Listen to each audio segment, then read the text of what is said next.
Assalamualaikum warahmatullahi wabarakatuh. Perkenalkan, di sini kami kelompok 3 akan membahas tentang perhitungan tebal lapis tambah lampiran B pada pedoman perencanaan tebal perkerasan lentur 2002. Dengan anggota kelompok kami, Andis Maulana, Aura Muhayyana Dirah, Renaldi Ardiansyah, Safina Putri Herandi, Siti Mutakwaro, dan Trio Siswanto.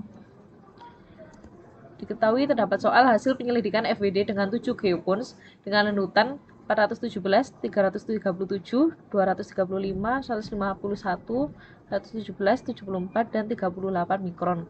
Dengan data jarak geopons dengan data 0, 200, 300, 450, 600, 900, dan 1500 mm. Dengan data tegangan pembebanan sebesar 580 kPa dan untuk jari-jari plat pembebanan sebesar 15 cm, temperatur perkerasan 38 derajat Celcius atau 100 derajat Fahrenheit. Kemudian diketahui data tebal lapisan permukaan beraspal 3 in. Lapis pondasi atas terdiri dari lapis pondasi yang distabilisasi dengan aspal dengan tebal 5 in. Lapis pondasi bawah terdiri dari lapisan lepas dengan tebal 12 in.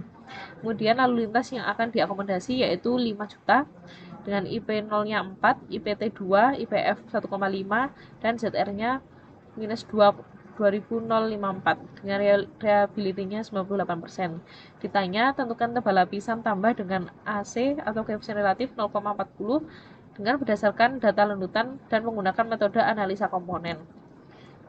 Jadi perhitungan tebal lapis tambah pada lampiran B menggunakan dua metode, yaitu berdasarkan data lenutan dan menggunakan metode analisa komponen. Untuk berdasarkan data lenutan, step yang pertama yaitu membaca faktor koreksi temperatur. Diketahui yaitu lapisan beraspalnya dengan tebal 3 in dengan temperatur perkerasan 100 derajat Fahrenheit. Pada grafik ini ada yang menunjukkan untuk sumbu X-nya itu adalah derajat temperatur perkerasan yaitu sumbu X-nya, kemudian sumbu Y-nya di sini untuk menunjukkan nilai faktor koreksi temperatur.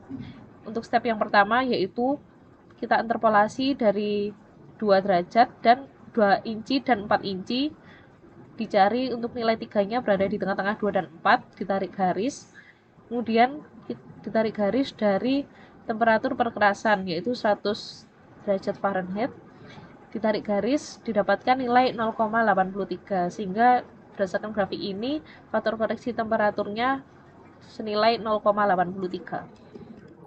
Selanjutnya adalah menghitung modulus resilien tanah dasar.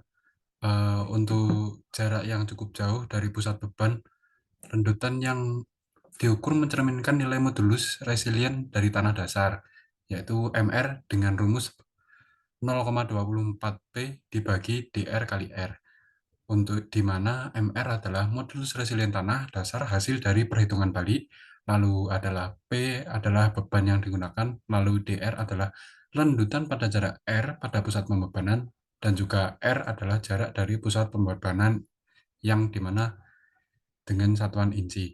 Dicoba-coba mulai dengan menggunakan geofon nomor 2 dan ambil nilai yang terkecil, maka didapatkan MR sama dengan 20.217 PSI pada geopon nomor 5. Lalu selanjutnya adalah modulus resilien tanah dasar rencana.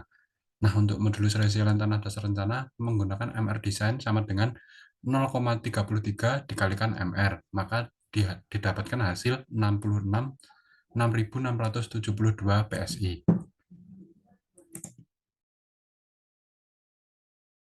Adalah temperatur perkerasan. Temperatur ini dapat diukur langsung atau diprediksi dari temperatur udara. Lalu untuk modulus efektif lapisan perkerasan atau EP. Modulus efektif seluruh lapisan perkerasan di atas tanah dasar harus memenuhi persamaan berikut ini.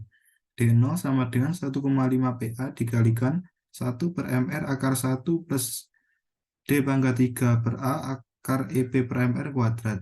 Ditambahkan dengan 1 dikurangi 1 per akar 1 plus D per A kuadrat dibagi dengan EP.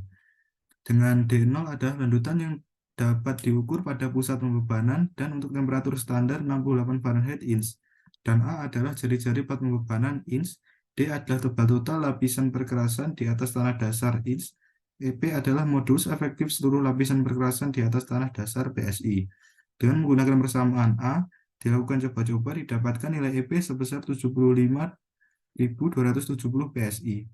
Berdasarkan data lanjutan, yaitu yang pertama menghitung ITPF, 3 in sama dengan tebal lapisan permukaan beraspal, kemudian 5 in itu sama dengan lapis pondasi atas, 12 in adalah lapis pondasi bawah.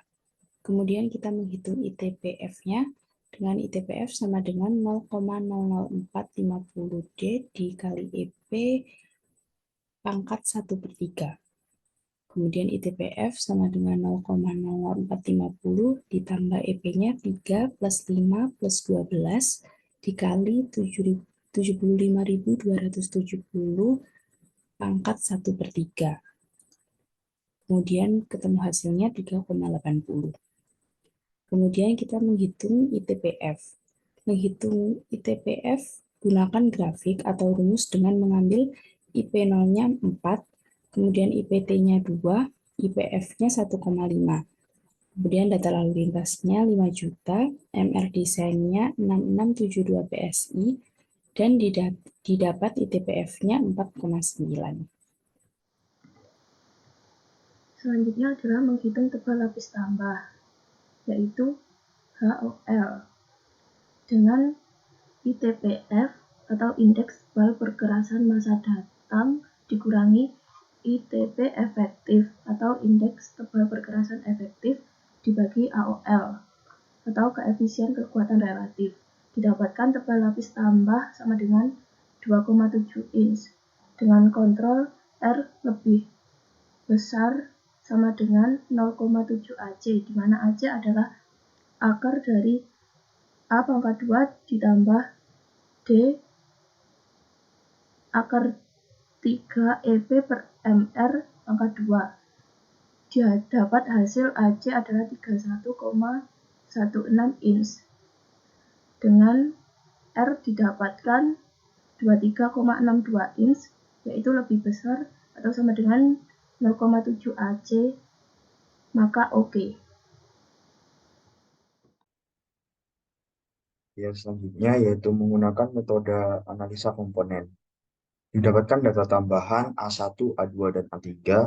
A1 yaitu 0,38 yang terdapat sedikit retak kulit buaya. A2 0,30 terdapat retak melintang dengan tingkat keparahan rendah. Dan A3 yaitu 0,12 tidak ada bumping atau degradasi.